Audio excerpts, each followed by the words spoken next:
Bonjour à toutes, bonjour à tous, c'est Top Top et aujourd'hui on se retrouve pour un nouveau débrief de film.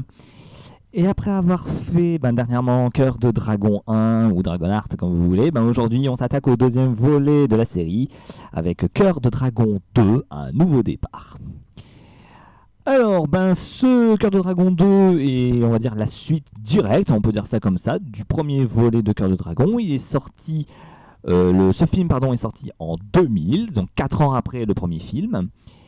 Et on va parler de ce film tout de suite. Donc comme d'habitude, pour mes débriefs films, je spoil, donc si vous ne voulez pas connaître le synopsis, si vous ne voulez pas connaître l'histoire de ce film, je vous conseille de quitter votre chemin, de partir d'ici. Et pour ceux qui veulent être spoilés, eh bien restez, puis je vais vous expliquer ce film, en quoi il consiste. Allez, c'est parti pour le film. Donc, comme je l'ai dit, ce film, c'est la suite directe du premier film.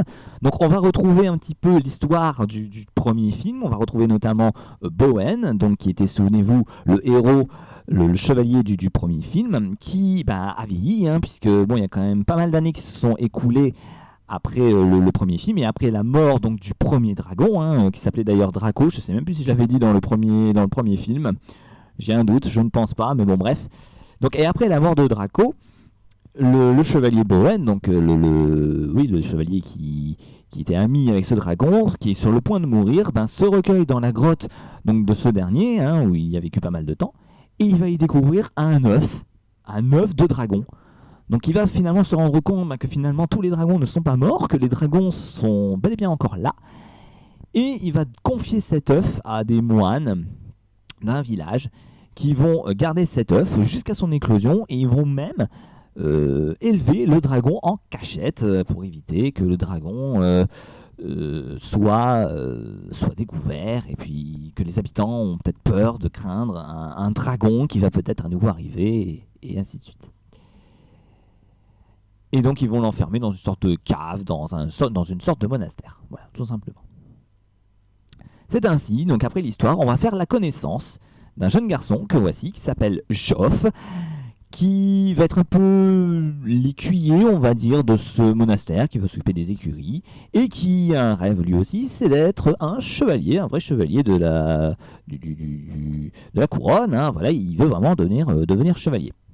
Bon, pour cela, les gens du monastère, on va dire, sont pas trop d'accord avec son rêve. Il dit non, franchement, ne sois pas chevalier, c'est pas ta destinée. Toi, c'est plutôt d'être vraiment écuyer. Occupe-toi des chevaux et puis voilà, passe ton chemin, quoi.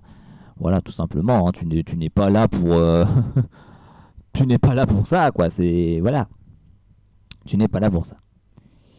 Et d'ailleurs, c'est là-dessus qu'on va aussi faire la connaissance donc, du roi, que voici, avec son conseiller qui s'appelle Ulrich, et qui lui-même... quand on le voit d'ailleurs, ce roi et Ulrich pour la première fois, on voit que le roi, il n'a pas toute sa tête, quoi. Il est un peu... Voilà, il a vraiment pas toute sa tête, il est un petit peu fêlé du bocal, on peut dire, le roi. Il fait des choses un peu bizarres, un peu étranges. Et donc heureusement que son conseiller Ulrich est là quand même pour le ramener dans le droit chemin, parce que le roi, on se demande mais comment il a fait pour être roi, quoi, ce monsieur, quoi. Il est complètement fêlé, il fait des trucs un peu bizarres, voilà, c'est un peu étrange ce qu'il fait, c'est vraiment étrange. Donc on se pose un petit peu des questions par rapport à lui. Donc voilà, donc là je vous fais un petit peu un débrief des personnages, et juste après, donc on va faire la connaissance aussi d'autres personnes, notamment de ces deux personnes-là, qui sont Maître Kwan et Lian, son soi-disant fils, qui sont là car eux sont, on va dire, des genres de... pas de dragonniers, mais de genres de sages. D'ailleurs, on peut les voir un petit peu, ils ont l'air sages, ces deux-là, ça a l'air d'être des sages, qui apparemment auraient entendu une rumeur comme quoi un dragon serait encore vivant et il vivrait dans ce royaume. Donc le moine qui les reçoit, lui dit non, c'est pas, non, vous vous trompez, vous faites des erreurs, il n'y a pas de dragon ici, je sais pas. Et ils vont trouver une sorte d'amulette qui ressemble à un dragon, encore une fois, qui pourrait prétendre qu'un dragon vivrait encore ici quelque part. Voilà, tout simplement. Suite à ça, à un moment, une nuit tombée, le jeune Joff, donc je vais vous remettre l'image que voilà un moment, lui, son rêve toujours c'est de devenir chevalier, donc il va essayer de trouver une épée, il va essayer de trouver une armure pour se constituer la panoplie du parfait chevalier. Et il va rentrer, lui, dans une sorte de cave, dans une sorte de grotte, à la recherche donc de ses attributs, de ses accoutrements, hein, on peut dire ça comme ça, pour essayer de devenir un vrai chevalier. Et il va s'enfoncer dans cette cave un peu sombre et lugubre, et il va commencer à entendre des bruits un peu bizarres, un peu étranges. Et en rentrant dans cette cage, il va finalement rencontrer un dragon, voilà, qui n'avait pas du tout connaissance. Donc le dragon que voici, qui s'appelle Drake, qui est un très jeune dragon, hein. Franchement, on sort un peu du premier film Cœur de Dragon, où là on avait vraiment un dragon, on sentait un dragon adulte, vraiment puissant, grand, majestueux. Alors que là on a affaire à un dragon, un petit dragon, c'est vraiment un jeune dragon, qui est dans la fleur de l'âge, hein, on peut dire, vraiment il est très jeune, il est assez petit, hein, comparé au premier film, hein, il fait quasiment la taille d'un humain, hein, on peut le dire, alors que celui du premier film il faisait facilement 3 à 4 mètres, hein, il était vraiment grand et imposant. Là on sent que ce dragon là est déjà plus petit, on le sent tout de suite. Donc ce dragon donc, qui s'appelle Drake, donc va un peu expliquer sa vie, hein, disant que depuis qu'il est sorti de l'œuf, il vit dans ce monastère, dans cette cage, dans cette cave, dans cette grotte, si vous voulez, bref, et qui n'en est quasiment jamais sorti. Il est toujours resté là, donc il ne connaît pas grand-chose de la vie, c'est-à-dire qu'il reste vraiment enfermé, on lui apporte de la nourriture. Ok, excusez-moi pour la légère coupure, j'ai été un petit peu dérangé, je ne sais même plus où j'en étais, j'ai perdu le fil. Loul. Je disais quoi? Je ne sais même plus. Oui, donc le dragon, oui, donc il explique un peu sa vie, hein, donc il disait qu'à peine sorti de son œuf, voilà, on l'a nourri, il est resté là, il n'a pas bougé, il n'a pas appris grand-chose de la vie, hein, il est dans la fleur de l'âge, c'est un jeune dragon. Et malheureusement, il ne connaît pas grand-chose. Et le Joff, disant, il lui dit, tu es un dragon, tu es censé t'exprimer, tu es censé voler dans les airs, tu es censé te dévoiler, on est censé te découvrir, je sais pas, tu es unique, va dehors, vas-y, sois libre, sois un dragon libre. Et au final, le dragon va quand même libérer Drake, qui va lui expliquer les choses ici et d'autres. Et il va lui expliquer les fondements, on va dire, de la vie. Voilà, tout simplement. Il va essayer d'expliquer les choses. Le problème, c'est qu'en sortant, il va un petit peu... Comment je peux expliquer ça? Il va un petit peu faire parler de lui, hein, ce dragon. Hein, il va me faire un petit peu des bêtises. Hein, en même temps, c'est un petit jeune dragon. Hein. Et puis les deux autres, que ce soit Maître Quan et Liane, pareil, sont un petit peu recherchés dans la ville. Apparemment, ce seraient peut-être des genres de meurtriers. Enfin bref. Enfin, des gens qui foutrait un peu la smala, si vous voulez, on peut dire ça comme ça, qui foutrait un peu le bordel. Et ainsi, ils vont notamment... comment je peux expliquer ça? Ils vont notamment... Voilà, il y aura une sorte de petite guéguerre par rapport à ça. Suite à ça, donc ils vont se retrouver dans une sorte de village où finalement les deux, ils vont commencer à se battre, notamment le petit jeune là que vous voyez ici à gauche, qui sait bien se battre, hein, vraiment il sait très bien se battre. Mais finalement, ce qu'ils veulent retrouver, c'est les trois, hein, donc que ce soit Maître Quan, Liane ou Joff. Et finalement, à un moment, les gardes vont finir par piéger Joff, qui va se retrouver au sommet d'une montagne que voici. Donc il dit surtout à Draco, va-t'en, file, parce que sinon, si t'attrapes, tu vas mourir. Donc finalement, le dragon, il sait se camoufler, il sait se cacher, un peu comme le premier dragon du premier film. Donc comme vous voyez ici, il se camoufle, il se cache. Et finalement, les gardes vont réussir, on va dire, à déstabiliser Joff en haut d'une falaise qui va tomber. Et finalement, le dragon va le sauver.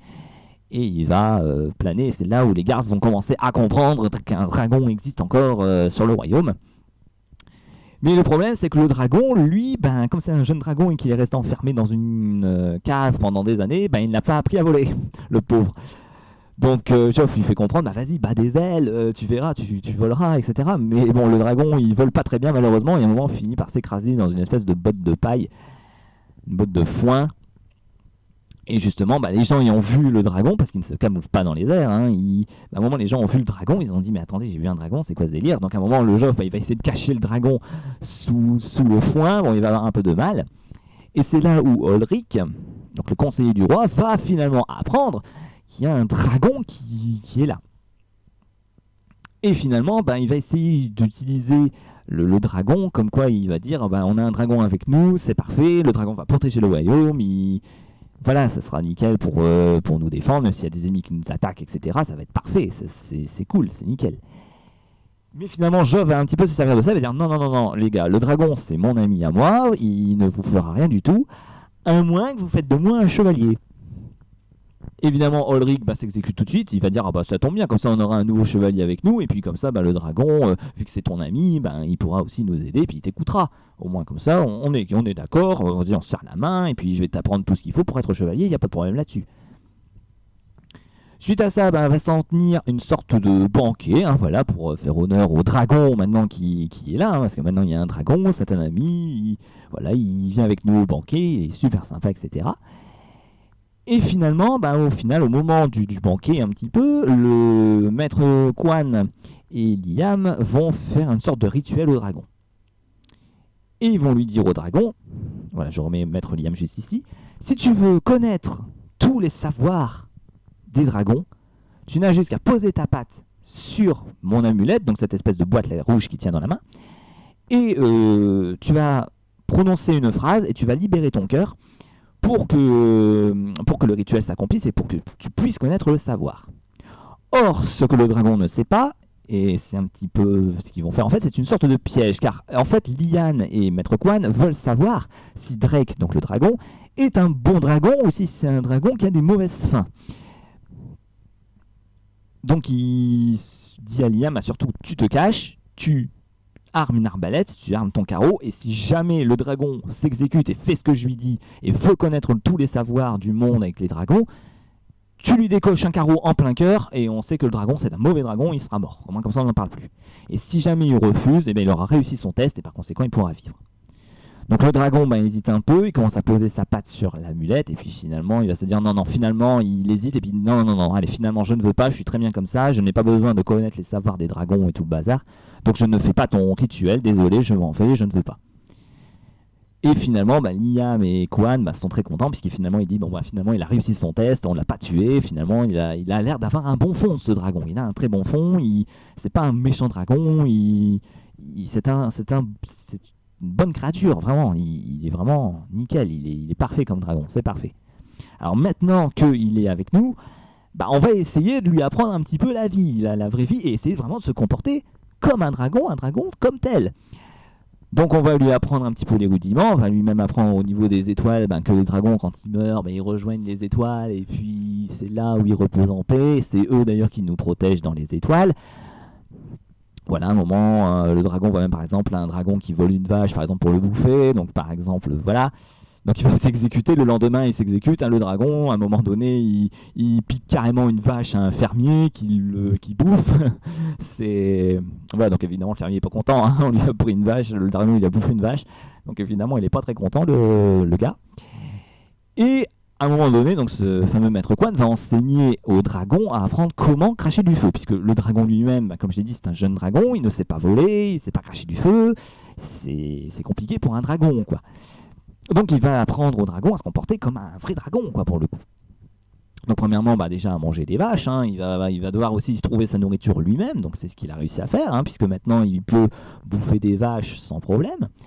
Et maintenant, deuxième étape, c'est cracher du feu. Et là, on arrive encore une fois à un moment drôle, j'ai envie de dire, à une scène drôle du film, qui fait foi encore une fois au Dragonheart, puisque souvenez-vous, dans le premier film, on avait la scène avec le chevalier qui a l'épée plantée dans la gueule du dragon, et voilà, qui suit une scène un peu drôle. Bref, je vous incite à revoir la première vidéo si vous ne l'avez pas vue. Et on a dans ce deuxième film, pareil, un moment drôle aussi, où à un moment donné, de toute façon vous allez voir, je capture à chaque fois les moments drôles. À un moment donné, le maître Quan dit au dragon, je vais t'apprendre à cracher du feu. Donc pour cela, tu vas commencer à inspirer très profondément, tu vas sentir ton poumon, alors je sais plus si c'était le gauche ou droit, bref, ton poumon gauche par exemple c'est ton poumon de feu, le poumon droit c'est ton poumon de glace. Donc il dit tu te concentres sur ton poumon de feu, donc ton poumon gauche, tu vas inspirer à fond de l'air dans ta bouche, tu vas canaliser le feu en toi et puis tu vas le recracher. Le problème, c'est que le dragon, quand il expire à fond, bah, à un moment, il va commencer à s'étouffer, il va commencer à cracher de la fumée par les naseaux. Et à un moment donné, le dragon, bah, il sent qu'il va cracher une énorme flamme. Donc le maître Quan dit, bah, vu que tu es en position du moulin, tu vas te retourner, comme ça tu vas cracher des flammes en dehors du moulin, tu vas cracher en plein sur la plaine, là où il n'y a personne, au moins comme ça tu feras pas de danger, pas de dégâts, quoi que ce soit. Et une fois que tu te tournes, bah, là tu expires tout, tu lâches tout, tu balances tout. Le problème, c'est que le dragon, bah, au lieu de balancer tout par devant, et ben en fait le dragon, bah, il va balancer tout par derrière. Voilà. Donc encore une fois, c'est un moment assez drôle, hein, voilà. C'est un moment qui fait pouffer de rire un petit peu. Voilà, on dit ouais, bah, le dragon, au lieu de cracher du feu par devant, il se fait par derrière. Et finalement, bah, au lieu de protéger, on va dire, le moulin en crachant par devant, bah, en crachant par derrière, il détruit complètement le moulin, il détruit complètement une partie du village. Ça devient du grand n'importe quoi. Alors évidemment, bah, les gens sont pas très contents, hein. Voilà, ils vont se plaindre à Ulrich, voilà, lui disant, ben voilà, ils sont pas contents. Voilà, le dragon il m'a bouffé une vache, le dragon a détruit le moulin avec ses flammes, voilà, c'est pas, voilà, donc ils vont être remboursés, hein, finalement. Bref, de toute façon, tu t'achèteras une nouvelle vache. Quant au moulin, vous inquiétez pas, vous allez vite le reconstruire, j'ai foi en vous. Enfin bref. Et finalement, ben Ulrich, lui, voilà. Bref, on va passer un petit peu. Alors pareil, d'un moment, dans une autre scène un petit peu plus loin dans le film, pas trop loin, mais un petit peu plus loin, à un moment donné, bah, le dragon, bah, pareil, va essayer de cracher de la glace cette fois-ci. Avec son poumon droit, son poumon de glace. Et là pareil, donc il va essayer de l'apprendre en fait à cracher carrément, parce qu'on va essayer d'éviter que ça sorte encore une fois par la queue. Donc on va essayer d'apprendre cette fois-ci à cracher. Donc cette fois-ci, le Joff va essayer de lui faire apprendre au dragon à cracher des gros molards, hein, vous voyez. Et à un moment, le dragon, bah, il dit, mais je ne sais jamais cracher, j'ai jamais appris à cracher, comment on fait? Donc le Joff va s'exécuter, et puis le dragon va essayer de faire de même. Voilà, avec cette scène-là, par exemple, le dragon crache carrément de la bave, c'est dégueulasse. Et à un moment, il va commencer à cracher de la bave sur Joff, qui dit, c'est dégueulasse, faut pas faire comme ça, regarde-moi ce que je fais, j'expire un coup, et puis je crache d'un coup. Et à un moment, un des moines... qui a recueilli le dragon, hein, déjà il y a un bon moment de ça, hein, ça c'était au début du film, hein, ils sont toujours compagnons. À un moment on dit ouais mais vous inquiétez pas, le dragon il aurait mieux fait de rester dans sa caverne, au moins comme ça il aurait été tranquille, on l'aurait jamais dérangé, on l'aurait jamais fait des trucs comme ça, au moins il aurait été tranquille, on l'aurait jamais dérangé, et puis il aurait eu une belle vie. Alors comme le moine en a un petit peu marre, il commence à s'en aller, et bon le dragon continue à s'entraîner. Et c'est suite à ça où le dragon va vraiment commencer à cracher vraiment un énorme filet de bave qui va se retrouver en pleine tête du moine qui va s'écrouler au sol, clairement. Alors le dragon a cru qu'il a carrément même tué le moine, hein, voilà, avec sa bave, mais c'est complètement faux. En fait, il a reçu un énorme jet de bave sur la tête. Et au final, il va commencer à partir. On va lui même donner un manteau que Quan a sur lui, hein, il va lui donner un manteau. Mais suite à ça, le moine va se faire capturer, carrément, et il va se faire amener au château devant Ulrich. Parce qu'en fait, Ulrich voulait capturer Quan pour une sorte de rituel, et ça on va l'apprendre un petit peu plus tard. Mais en fait, Ulrich finalement s'est trompé, il n'a pas capturé le maître Quan, il a capturé le moine, qui va finalement enfermer dans le donjon. Et suite à ça, ils vont vraiment essayer de capturer maître Quan. Donc c'est pour ça qu'après, Ulrich va tenter une sorte de guet-apens en se faisant tuer entre guillemets, pour que le dragon, parce qu'il connaît le système des cœurs de dragon, hein, le Ulrich, hein, et il sait que si Drake lui donne une partie de son cœur, il vivra éternellement, etc. Donc il va essayer de se faire tuer entre guillemets, et c'est là que Joff va arriver au pied d'Ulrich et il va se dire vas-y Ulrich, vas-y Drake, il m'a aidé, c'est lui qui m'a aidé à être chevalier, donc je lui dois de ça, je lui dois une reconnaissance, donc donne-lui ton cœur pour qu'il puisse vivre à nouveau, etc. Mais il va quand même à un moment réfléchir un peu, même Drake hésite, il dit tu es sûr de toi Joff, tu es sûr que je dois lui donner mon cœur? Il dit oui, vas-y, donne-lui ton cœur, vas-y. Mais au final, à un moment, Joff va réfléchir et en le voyant, il va se dire mais attends, il n'est pas vraiment blessé, et c'est là où il va comprendre en fait que Ulrich l'a trompé et qu'il voulait le cœur de dragon pour lui. Mais en fait, après, on se rend compte que plus tard, finalement, le Ulrich est en fait très malfaisant, et on apprend même que si le roi se comporte un petit peu comme un zozo, on peut dire ça comme ça, c'est parce qu'en fait, il a été empoisonné depuis le départ, et ce par Ulrich. Voilà, c'est Ulrich qui a empoisonné le roi dès le départ. Et tout ça pourquoi? pour en fait faire une sorte de rituel. Là, en fait, pour faire un rituel, même une prophétie, qui mènerait, on va dire, le monde des hommes à son apogée et qui ferait et que le royaume serait dominé en fait par les dragons. Voilà, tout simplement. Mais pour cela, il lui faut un cœur de dragon. Et comme Drake n'a pas voulu donner, enfin, comme Joff a refusé que Drake lui donne son cœur, et bien suite à ça, ça va enchaîner à nouveau au château, où là, ils vont essayer de faire en sorte que Ulrich soit mis en état de nuire. Or, malheureusement, il n'y arrive pas. Et vous vous souvenez de la boîte que Liam avait sur lui à un moment donné, si je retrouve. Voilà, la boîte qui se trouve ici. Et d'ailleurs, on apprend même, tiens, en revoyant l'image, en fait, que vous voyez ici, que Liane, ce n'est pas du tout son fils, c'est juste un apprenti, qui est même une apprentie, puisque Liane est une fille. Hein, voilà, tout simplement. Et d'ailleurs, on apprend même qu'elle sait très bien se battre et compagnie. Hein. Mais on apprend que c'est une femme, ce n'est pas un homme. Et ça va tromper, on va dire les gardes, qui, eux, en fait, croyaient avoir capturé un homme et se retrouvent avec une fille dans le donjon et ils ne comprennent pas où est passé le garçon qui était avec eux. Alors qu'en fait, c'était elle, hein, mais bon, voilà, ils se sont trompés entre l'homme et la femme. Enfin, voilà, quoi. Ils se sont trompés, bref. Mais revenons vers la fin du film. Donc, à la fin du film, donc, si vous vous souvenez de la boîte qui était ici, de la boîte où il fallait que Drake pose la patte et puis qui dit une certaine phrase pour connaître le savoir. En fait, cette boîte contient autre chose. Elle contient un cœur de dragon aussi, mais un cœur d'un dragon maléfique qui régnait déjà sur le royaume il y a déjà pas mal de temps et qui a été mis en état de nuire. Et ça, Ulrich l'a compris et finalement, en prenant la boîte, il voit qu'il y a un cœur de dragon dans la boîte et il va tout simplement s'arracher le cœur pour mettre ce cœur de dragon à la place du sien. Et finalement, en faisant ça, eh bien, il va commencer à se transformer lui-même en dragon. Si je retrouve d'ailleurs la scène, voilà, comme ceci. Donc là, le dragon, enfin la prophétie s'est accomplie, le dragon est maintenant là, et la prophétie, donc apparemment, s'est accomplie, puisque le dragon, donc Ulrich, qui est maintenant devenu Griffin, hein, voilà, il a eu un nom lui aussi, va en fait vouloir que maintenant les dragons, comme on l'a dit, souhaitent vivre que les dragons règnent sur le royaume, voilà.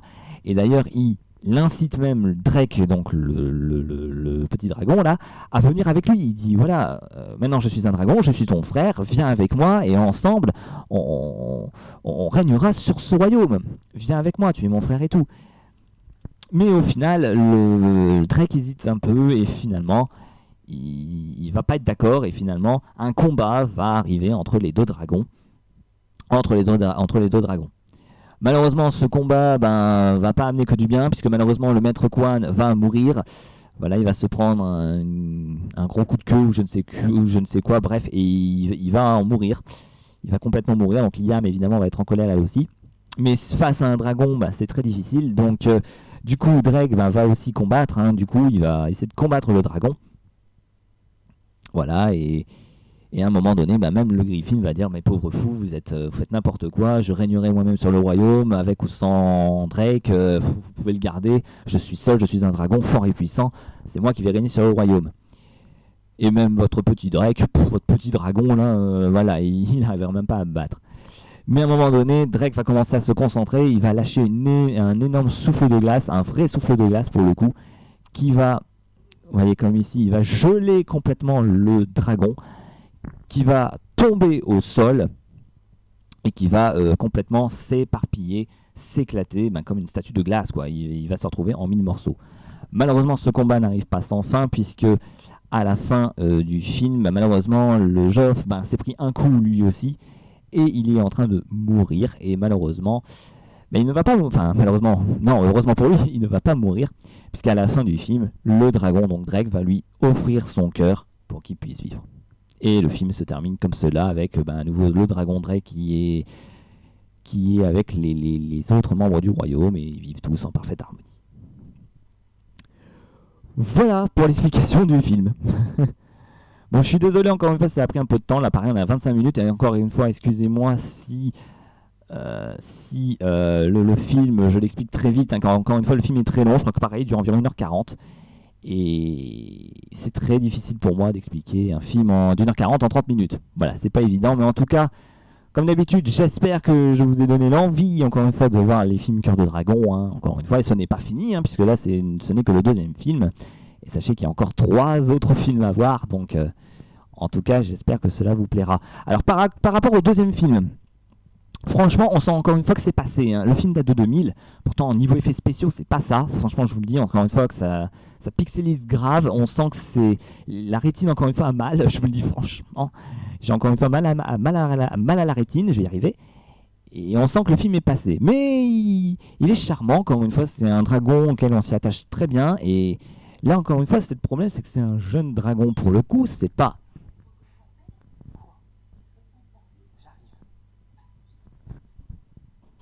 Donc on sent en tout cas que c'est un dragon assez jeune, hein, encore une fois on le sent, ça change quand même du premier film, hein, puisque dans le premier film, si vous vous rappelez, on avait un grand dragon qui avait donné son cœur un peu par erreur à un homme malfaisant. Là c'est le contraire, puisque là dans ce film-là, le cœur n'est offert qu'à la fin du film, pas au début, et il est offert justement à quelqu'un de bien. Et d'ailleurs même à la fin du film, Joff et le dragon vont être un peu comme 2 frères, quoi, entre guillemets, hein, des frères de sang, des frères de cœur, même on peut les appeler.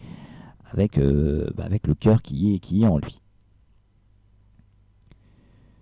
Voilà, sinon que dire de plus? Pas grand chose. Je pense qu'on va s'arrêter là pour cette vidéo.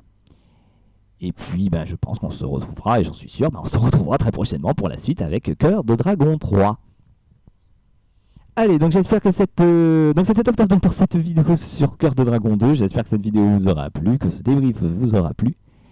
Et quant à nous, on se retrouve très prochainement pour la suite avec Cœur de Dragon 3. Et en attendant, moi je vous dis à la prochaine tout le monde.